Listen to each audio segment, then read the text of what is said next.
Oliver is a Great Western tank engine.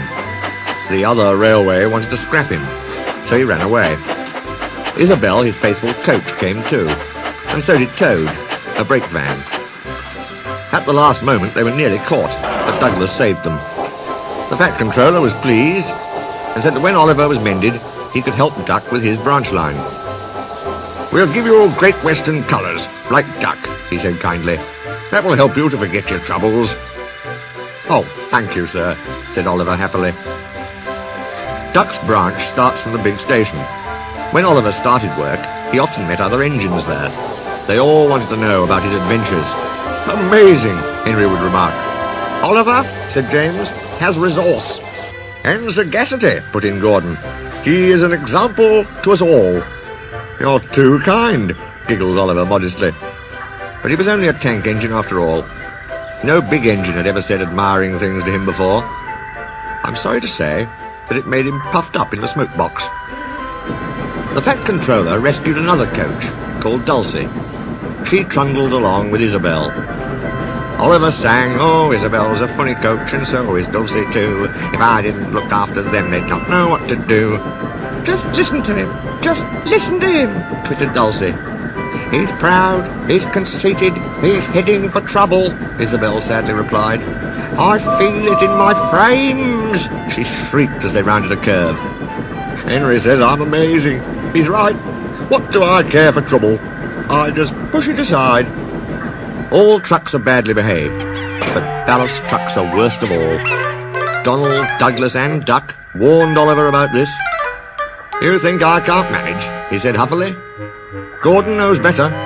He says I'm sagacious." "You may be good gracious, but—" "Say no more, Duck. It's maybe a pity, but the wee engine'll just have to learn." Today, Oliver took the trucks by himself for the first time. He pulled the loaded ones to a siding and pushed empties to the chute. Then he came back full of confidence to take the loaded wagons away. The loaded trucks were comfortable and didn't want to move. They had just realized, too, that they had a different engine. "Duck, we know," they grumbled. "And Donald, and Douglas. What right has Oliver to poke his funnel in here?" "Look sharp," puffed Oliver. "Smartly there." "That's not the way to speak. Pay him out." The trucks moved off easily, and Oliver thought he had them in control. "Trucks," he told himself proudly. "Don't play tricks on me. I'll arrange them on the middle road and start away as soon as Duck arrives. I can't understand why he says they're so troublesome." They reached the station's throat. Oliver's brakes came on with a groan. But brakes were useless against loaded, surging trucks. They pushed forward, yelling, "On, on, on, on, on!" Oliver fought hard, but still they forced him on and on and on. Their efforts slackened at last. "I'm winning," he gasped. "If only—"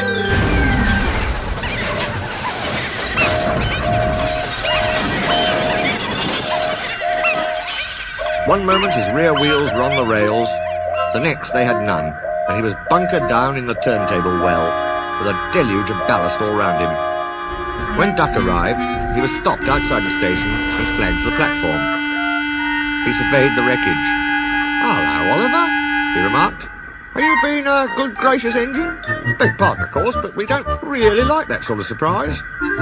Donald and Douglas will miss their turntable." Later that day, Donald and Douglas spoke pungently in Scots, and the Fat Controller spoke pointedly in English. All three left Oliver in no doubt at all that so far from being sagacious, he was a very silly engine.